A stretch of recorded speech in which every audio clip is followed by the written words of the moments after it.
जी काही घटना घडली ती अत्यंत दुःखद घटना आहे आणि आम्ही तुमचं दुःख समजू शकतो. आम्हाला तुमच्या सहकार्याची अपेक्षा आहे.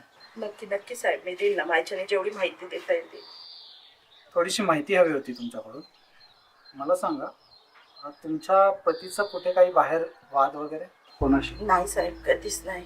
देव माणूस होता माझा, कधीच कोणाशी भांडणं नाही काय. मित्र परिवारांमध्ये कुठे काही वादविवाद?